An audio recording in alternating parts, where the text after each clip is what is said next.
Hello, everyone. This is Janelle Stewart from Parents Making an Investment.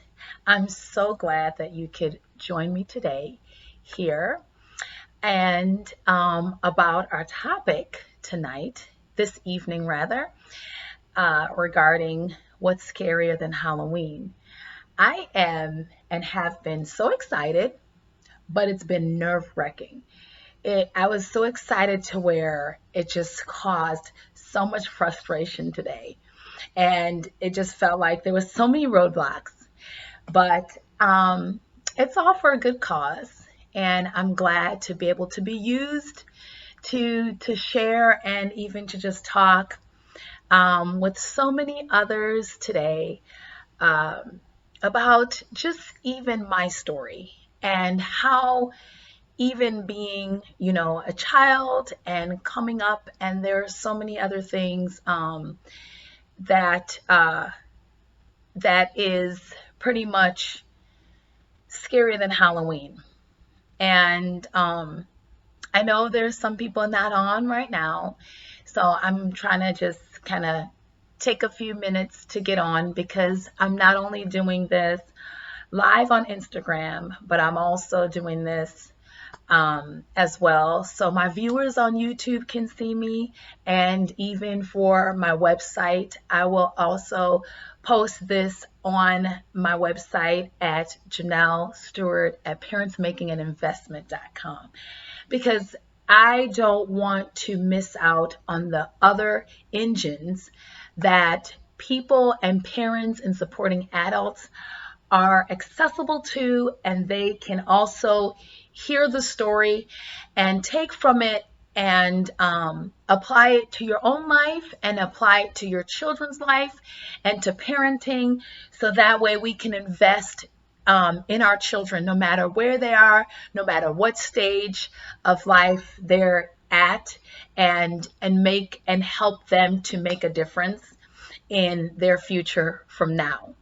And so I'm using all the resources that are available to me, thankfully, all the technology that are available to me, thankfully, and be able to share what I believe that God has allowed me to, just from being a single parent, being a child, and being a mom, and being a wife, and all that good stuff.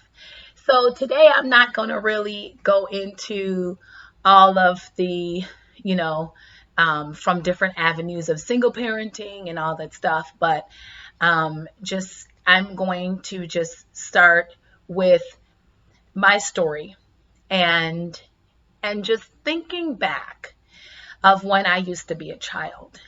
And I'm not just doing this. I want you guys to understand that. I'm not doing this because it's Halloween, because honestly, I really don't celebrate Halloween. My family doesn't celebrate Halloween. And I'm not discrediting you or anyone else who does, but it's just not my holiday. I am a believer of Christ, and so therefore I don't celebrate Hanukkah. I don't celebrate Ramadan. I don't celebrate Diwali because that is not my holiday. And so therefore it's the same thing. To me, Halloween is not my holiday. But I think that we too, at the same time, want to make sure that even if it's something that you're celebrating, and even if it's something that you do with your family, that you're taking your children's thoughts, consideration, comfort level into perspectives as well. And the reason why I say this is because I remember being a child. I remember when I was a child and we only had like one TV that everyone had to pretty much watch TV from.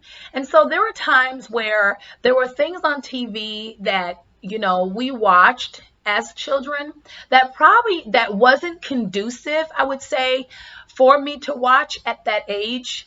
But because there's only one TV and this is what my parents are watching, a lot of times my mom did not. She was just like, you guys shouldn't be watching that. I don't even know what kind of foolishness that is. So a lot of times she disapproved, but then my dad watched something different. So, but because we wanted to watch TV, and no matter how uncomfortable I was, and even though I did not voice it, because voicing it, for the simple fact that voicing it wouldn't really make a difference, because I wasn't in control of the TV. My dad had the say so, and he decided what was watched on TV, because that's what he wants to watch right then and there. And no, it's either you do that or you go play. So a lot of times I did go play, but when I did want to watch TV, I end up having to watch what was on TV. And there were some things that I honestly have to say was pretty much, it was scary. And when I look back in the moment, I remember being afraid. I remember watching like Freddy Krueger. And even though it's suspenseful because you didn't know where he was going to turn up from, and you're sleeping in your bed and he comes out of the water bed. And do you remember that? Do you remember Freddy Krueger? Do you remember like Jason? He comes out of the swamp. Do you remember those things? Do you remember like Chucky doll? Do you remember even Night of the Living Dead? Do you remember that, where there was these people that lived in this house that was by this graveyard, and they lived there, and at night the people that were dead used to come alive. Do you remember those things? I remember watching these things, and I remember being afraid while watching these things, and being so fearful of even to go to the bathroom by myself, and even to go in the room by myself. Like my parents would send me in the room and I was terrified. I was like, I am not going to the room. So I would try, like, why don't you send so and so, like send my sister, or I would ask her to come, and she's like, no, I don't want to come with you, I don't want to miss this. But I was terrified, and it's because of the thoughts that these movies and these TV shows left on the imprint of my heart and my mind. And it caused me to become fearful as a child, to not be able to go to bed by myself at night. I was like underneath the covers with my head covered up, even if I was sweating wet. I would stay under the covers with my head covered up because of fear, because I was thinking that this person, with this mask on, with this red sweater that he always had on, this red and gray sweater, or with this white mask on, is going to come out from somewhere. And so I lived in that childhood fear from watching these things on the TV. And to the point where even with Chucky, what happened with Chucky was, even my dolls that I played with during the day, it's so funny, even the dolls that I played with during the day, I end up like putting them away. I remember like putting my dolls in the closet and hiding them, because it was like, to me at nighttime, it was like these dolls are going to come alive like Chucky did. And I was afraid of that. I was afraid that Chucky came alive. And I had big dolls. They were like the ones that can walk with you. And so I remember that. And I remember having to put her and my other dolls in the closet because I could not sleep. And this is what I'm saying by sharing all this story, is the imprint that these horror things left on me as a child. And I felt like it built fear of darkness, fear of my imagination consuming me. And even though these things on TV, we tell our children that they're not real, to them at a certain age, kids don't know, real from pretend. They don't. And so it is our responsibility as parents to guard them until they're at the place where they can differentiate real from pretend. And so to them, this is real. To me, it was real at that time. And there was no separation. So for me to deal with my fear and my imagination consuming me to where I could not sleep at night, it was really just to honestly to just lock it away and put my dolls in the closet. And then even when it came to not wanting to get up at nighttime to go to the bathroom, I was afraid to get up to go to the bathroom. And so there were times where I tried to hold it till in the morning, and there were times it did not work. And I didn't confess that that is the reason why I peed my bed, because I was afraid to get up. I did not confess that. But honestly, it was because of that. I was afraid to get up. So I tried holding it, but because I could not do it, and I was out of control when I don't have the control of when I'm sleeping. What ended up happening? I would be dreaming that I'm walking to the bathroom, and sure enough, I would be going. So, and these are the result of being exposed. These are the result that I dealt with of being exposed early on, and probably too early for me to even put into perspective that that was a TV show and it wasn't real. And yes, I had older siblings, and maybe at their age they were able to do that, but parents and supporting adults, what I'm getting at by sharing my story, well, first part I'm getting by sharing my story is the fact that when we do that to our children, we open other spirits to come in. And there is a natural side to us, and there's also a spiritual side to us. And so they intertwine, they interact, our spirits interact with our natural being all the time. And so what we're doing is by showing these things to our children and exposing them and thinking, oh, what's wrong with letting them watch it? There's nothing wrong for you, but is your child comfortable with watching it? Are they okay at watching it? And so what I've done in my life and with my kids is what I've done is when I see them, I observe, and it could be something that I've read up on. I've read the summary before we turned on the movie, and I see them like covering their eyes or peeking out of their fingers and stuff like that. I pretty much ask my child, I said, are you okay watching this? Because even though it says rated G, that does not mean that just because it says rated G, that your child's spirit is open to receive that kind of exposure. And see, we have to think about that, parents. We have to think about, we want to make sure that we're investing in the whole child.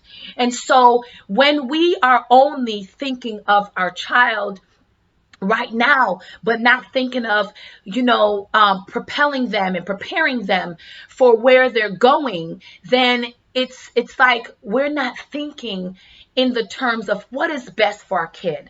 And this is what we want to do. We want to think about what is best for our child right now. Is that best for them? Because honestly, God has created each and every one of us. If you want to say God, or you want to say the universe or Mother Nature, they have blessed us with different gifts. We are created. We are created with different gifts. And so therefore, our responsibility is to utilize our gifts. Our responsibility as parents is to help our children to recognize their gifts and to operate in it and to acknowledge their gifts. But sometimes these gifts that we don't see in the moment is that same gift that we're contaminating by opening their spirit and letting them view all this stuff. And honestly, some of these things, some of these shows and everything causes this stuff to resonate stay in their mind and in their heart, and then they cannot operate out of that place of giftedness. And if their gift is discernment, and if their gift is like to be able to see the heart and mind of people, and to be able to even respond to people out of their heart, then all these things filter inside of them.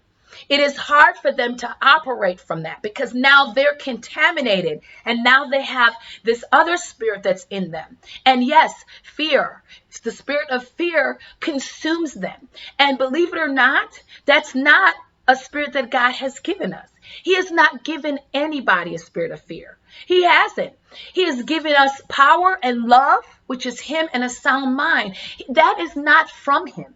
And so when we start being fearful and everything, and that spirit comes in and try to take control, and for us not to be confident and walk and accept who we are, then therefore we're now contaminated. The next part is also that I want to share, and that's scary. That is scarier than Halloween. So sometimes we think of Halloween as being like this big, scary holiday for some people, and it can be. It can be for some of your children. It can be for some of our kids. And so there are people that don't really celebrate Halloween and they just downplay it altogether. But there are things that are scarier than Halloween. And just what I've shared with you from my childhood is scarier than Halloween. Halloween happens one day, but believe it or not, this was a childhood for me.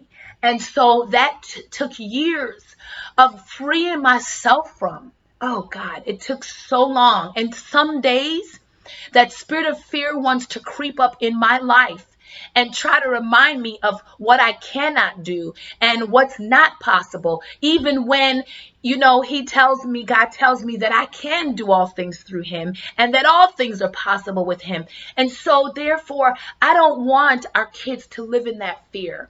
And that's the scary part, parents. That's the supporting adults. That's the scary part that doesn't just last for one day. We have 365 days out of the year. And so therefore, we have the opportunity every day to make sure that we are pouring into our children and that their hearts and their mind is not contaminated with stuff that they see on the TV. Also, another area too is the video games. The video games our children are playing, that is scarier than Halloween.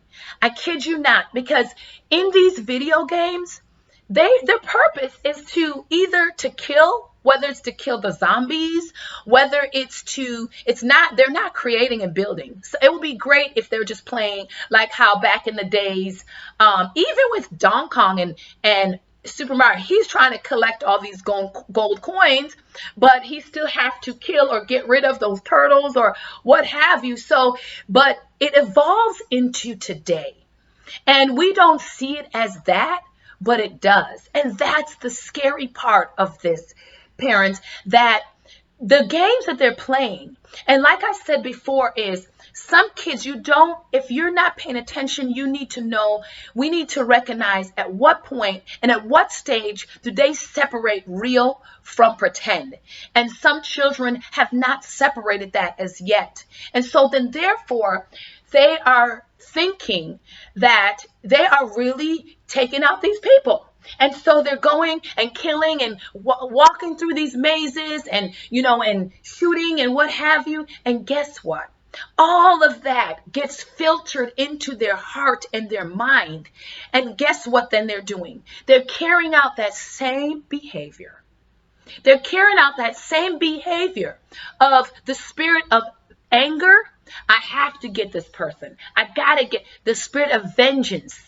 And vengeance is not ours. It is not for us to repay. It is not for us to repay evil with evil. And society, yes, teach you that, an eye for an eye and a tooth for a tooth. And it's like, no, vengeance is not ours.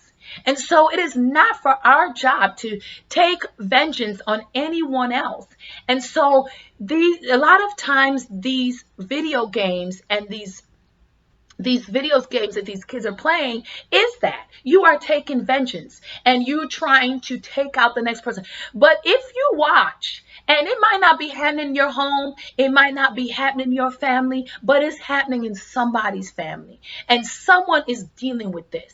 And believe it or not, someone is wishing that they would have done something earlier on. And this is why I'm saying to you, you have the opportunity to do it wherever you are, whatever stage that your children are at.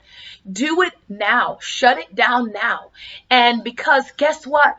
Our children are taking these things into everyday life. They're taking it into everyday situation when they have these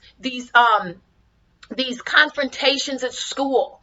They're thinking, oh, well, you know what? I'm done with this person. I'm going to be done with them. I'm going to get rid of him. I'm taking him or her out. And all of a sudden, because of them being exposed to this in their heart and mind, guess what? Now they're plotting. Now they're plotting how they can take out this person. And therefore, it is not our responsibility. We do not. Sometimes we think that we have the power and the control to be able to think that we can take out another person's life. It is not given to us to do that. And we want to be able to teach our children to treat others the way that we would want to be treated. Not treat them the way that they treated us, but treat them the way we would want to be treated. And how would you want to be treated? Would you want someone to extend, a second chance to you? Would you want someone to extend a little grace to you and a little kindness and to bless you, even though you feel like you've done wrong, but still just be caring and kind to you? Yes, but this is how we have to teach them to treat others. And this is scary. When we start seeing our children treating life and treating people, even people that they go to school with, like a video game, like they're playing a video game and they can just, without any heart, just take out and stab and do harm to other kids that are still their age. That is a concern. We have to be concerned. And so therefore, it is for us to realize that these things, the video games, even the music, that's the next thing. The music that they're listening to. It sounds good. It has a nice beat behind it and they can just bump with it and everything. Yes. Trust me. Honestly, I'm telling you, I love rap music. I kid you not. Now that I listen to gospel rap, but I am a rap girl. I was Ice Cube, Snoop. Those were my things right there. I kid you not. And so therefore, I know I enjoy rap music. And so I'm knowing that it had an effect on me. Because yes, I used to use profanity like it was like a drunken sailor and just cussing left, right, front, and center.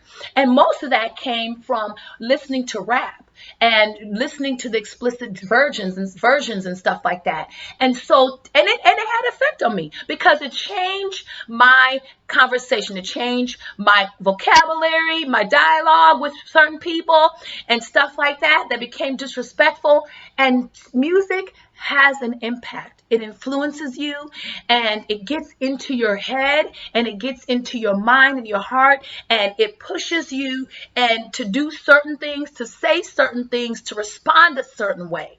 And so that's scary. That is scary because this is not just one day that these things are happening. This is not just going to happen one day to our children and then it goes back. Like you can celebrate Halloween for one day and then turn around the next day. You just start, you go back to your regular mundane situations, just like we do when we do Christmas and we celebrate the Christmas and all the festivities and the lights and the this and that, or Hanukkah. But once it's over, we go back to it's not the same thing as when we open our hearts and when our children are exposed to these things, when they're listening to a certain type of music. It's not the same thing. It does not have the same effect. It's not the same thing when they're playing video games. It does not have the same effect. Their spirits are open to other spirits that come in, and now it's playing. And then now that these spirits are leading them and telling them what to do and guide them, it does not have the same effect as celebrating something or, and after, even your birthday and after. And you might have prepared up until that point, but when it comes to these things, it does not have the same effect. There's a long-term effect, parents, and that's what it is. That's the scary part of this. That is the scary part of this, is when we're not investing in this way, that there is is a long-term effect that is brought into our children's preteen life, pretween life, adolescent life, adult life, young adult life. And so these things is what makes, um, you know, it's scarier than Halloween. Then it's not just dressing up. And sometimes these kids are acting as if they are actually on stage. They're acting as if they're on stage and they're playing a part. And so, therefore, welcome, nice to have you. But they're acting as if they're on stage and they're acting these things out. And they're acting like actors. And so, what they do, just like how they put on masks and they dress up for Halloween and pretend to be someone else, when they're dealing with this and they're exposed to this stuff through music and through video games and through what they're watching on TV, and when they're exposed to these things early on, they don't even get to understand who they really are and get to know who they really are. Because why? I want to be like so and so. I'm going to dress like so. I'm going to wear my pants like so and so. I'm going to wear my hair like so and so. And I want to be. So they try to emulate these people, not realizing that these people, they're just actors. They're just actors on stage. And so we want to be like these people, not realizing that they're just playing a part. You don't even know how they live when they're done watching, done doing their video, done being on TV and acting out. You don't know how they live, and they might be living totally different from the character that they have signed up to pretend to be and to get paid for, and that's their job. But see, our kids are so busy wanting to be like who they see, instead of we should be trying to help them to understand who they are and show them who they are and who they're created to be, and let them be okay with that and confident in that. So then that way they don't have to run around and and live life trying to be somebody else. And this is the scary part. Parents supporting adults, grandparents, grandmas, grandpas, dads, this is the scarier part than Halloween, is that when our kids are taking on the form of somebody else, that is scary, as opposed to who they are. And they don't know who they are. They have been running here, running there. And some of us, to be honest, some of us as even parents, we're still trying to find who we are. We're still trying to come into that place and be okay with who we are. And so how can we then, if we're wearing the mask and we're putting on this and this form and this costume, then how can we show them who to become and who they are and their gifts, and for them to be confident in their giftedness and confident in themselves and like the skin that they're in, like the flaws about themselves, although they're not really flaws, but the uniqueness about themselves and the things that define them and make them who they are and set apart from everybody else. How can we show them that that is okay? When it's okay to constantly watch these other people and pretend to be them. And there's not a cutoff. And so, parents, there is something scarier than Halloween. And it is these things. It is these things that we sometimes don't realize that our children are exposed to every day. Every day, 365 days a year sometimes, they're exposed to this. And so we need to now start paying attention and making every day count. Being intentional about every single day, because every day that we wake up, we're planting seeds. Whether we believe it or not, we are planting seeds. Whether it's a good seed, whether it's a bad seed, we're planting seeds. And guess what? Seeds will grow. And so therefore, and sometimes like a weed, it's a flower growing in the wrong place. And so sometimes you have a seed that's growing in the wrong place. And so tonight, I just want to invite and encourage everyone and share with you all that That is scarier. The things I talked about as far as what the music our children are listening to, um, the video games that they're playing, that is scarier because it's not just having an impact on them right now. It's not for entertainment, as we want to call it, but it does affect them.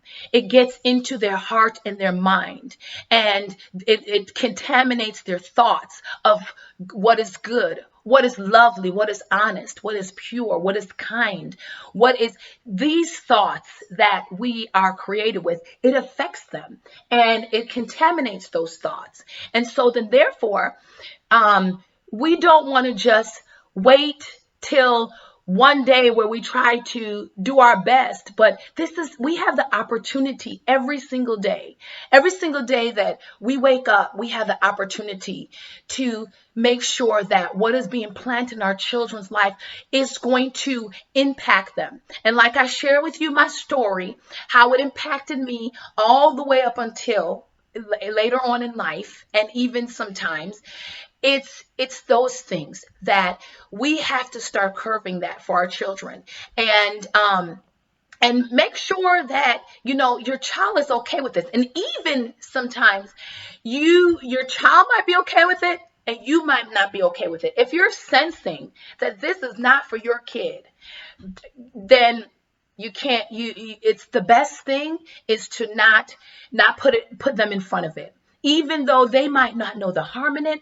But if you sense and you get that gut feeling that this is not for my child, even if everybody else is doing it, hey, I'm saying to us as parents now, listen to your gut feeling, listen to your heart, and do what is best for your child, because those things are scarier. It is scarier. The outcome is scarier than one day of dressing up. And so therefore, I'm imploring all of us today and reminding us. And then also, there are some parents too that you might celebrate Halloween. And over time, I just want to let you know too that over time, our kids have become comfortable with this. They might have before shown signs of being afraid. And we said, oh, it's okay. We're with you. You'll be fine. It's not that scary. And there's nothing wrong and all this stuff. And so therefore, you feel like they have gotten past that place where they're no longer afraid. But believe it or not, that they have just suppressed the feeling. And they've suppressed the feeling long enough to look past and to continue to ignore that feeling that's telling them that they don't like this. And if we were just able to just listen with our heart to our children. They speak sometimes and it's not in their voice. It's in that sensing that we have as parents. Listen to them. Some kids even might be uncomfortable with all this Halloween and dressing up and all the festivities, but they even still just trudge through it. I kid you not. And the reason why I say this, let me share a story with you. So I spent all this money as a parent and went to Disney World. I wanted to surprise my son when he was 7 years old and took him to Disney World. And believe it or not, when we got to Disney World and we got to, I think it was Magic Kingdom. And so you see all the characters and everything there. And I was like, oh, let's take pictures. And he was just like, I don't want to take pictures with those people. And I'm like, what people? It's characters. This is Lilo and Stitch. You love Lilo and Stitch. What are you talking about? And he was just like, but I don't know those. He's like, that's just a costume. He's like, I don't know who's inside of that costume. That's a stranger inside that costume. I'm not taking pictures with no strangers. My response, I kid you not. And mind you, I was a single parent, young and uneducated, a little bit, what have you. And believe it or not, I said, boy, you better take a picture with this thing. I spent X amount of dollars to get us here to Disney World. You better take a picture. And he was like, he just refused. He flat out refused. He wouldn't do nothing. And so when I saw that, I just let it be, because I realized honestly that he was not comfortable. And this was not only because of Disney World. I saw this time and time through my child's life, that anywhere we went, I don't know if you remember McGruff, the crime dog. So there was a man at the Custer Street Fair in Evanston that used to be in this McGruff's costume, and he wasn't comfortable with that either. Neither was my girlfriend, but he was not comfortable with that either, and he was just like, I am not going by that thing. And so he wasn't afraid of clowns, but he just, because he did not know the person that was inside of the costume, he refused to talk or even had the person stand next to him. So even in Disney World, I had to beg him for one photo. And because I wanted to take pictures with Mickey Mouse.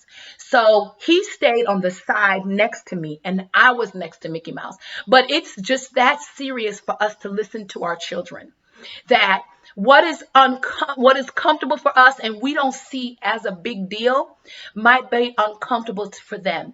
And we don't want to have them, yes, we do. We have to listen to our kids because they are speaking loud. And so some things that we think are little, in little ways, can affect them and impact them in big ways for years to come. And it's not to say that we're no longer the parent because we're listening to our children. It's actually to say that we are listening with our heart and we're trying to make the best decision for our child. They don't come with manuals. None of our children come with a manuscript and a manual of how to train them up. They don't come with that. And thankfully, we have the Bible to do that, but not everybody uses that. And so then therefore, we have to listen to our children's heart. And our child may or may not be interested. But if you see the signs early on where they're hesitant, there's some kids that are afraid to sit on the Easter Bunny lap. There's some children that are afraid to sit on Santa Claus lap. And you know what? We have to not push our children, because that's scary. That is scary. That is so scary. I kid you not. Our children will become traumatized by us pushing them to do things that they are not at the place to do and they are not ready to do. And so therefore we have to listen to them, because that is what's scarier than Halloween, is when they are uncomfortable with certain things and we keep saying, oh, it's fine, stop being a scaredy cat and this and that. And it's just like, no, listen to your child. They will grow up. They're not going to be that age all the time. They're not going to be in the same place and mentality all the time. But we want, while they're growing, to become strong, confident, and fearless. Not fearful, but fearless individuals. And so we have to listen to them now. Because all of these things have a long-term effect. And that is the scarier part to, all of this. And it comes with even us that celebrate Halloween. If you've noticed that your child doesn't want to do this, they don't want to go to this house, and they don't want to, listen to your child. Listening to your child is worth more than getting a piece of candy. Seriously, parents. It's worth more than it's worth a long lifetime, because guess what? You can give them a piece of candy any other day and they can dress up as much as they want to. But we also want them to know that that's pretend, this is real, and you be okay and be confident in who you are. And so I just wanted to share that with you, because that's what's scarier. That is what's scarier than Halloween, is what our children is listening to. And I don't know how many times I'm going to say it, but the time is gone. I don't want to keep everyone on here, because it was a long video, but I just want to make sure that I come on here and share that today, because we are investing. We are investing in our children. Whether you want to admit that or not, you are. You are. You're investing in so many different ways. We are investing in our children. And so we want to be intentional in the investments. And we want to make a difference, not for us. What we're doing is not for us. It's not. It's for them. And the joy in it although sometimes it's tedious and it's stressing and it's mind-boggling at times. But you know, uh, what did someone Diva said on here? Let become comfortable on their own. Yes, I agree with that. For them to become comfortable on their own with the things of their surroundings, and we have to allow them the time to do that. Be patient with them. We even need patience. We need patience to grow into for people to be patient with us as adults. And so, therefore, we want to make sure that we are allowing that to, and honestly, this is for them. This is for them. We cannot live our life through our children and or try to relive our childhood through them, but we want to make sure that we're not carrying on. And that's for me. I want to make sure that I'm closing off those doors of curses and opening the doors of blessing for my children. That's what I want to make sure is happening for me. I don't want the same things that I went through as a child, the same trauma, the same fearful experience, the same, whether it's abuse or what have. I don't want them to live in that. I just don't. I want better for my kids. And so I know you want the same thing. I know that you want the same thing. Because no other parent would not want better than what they had for themselves. And sometimes we just don't know how.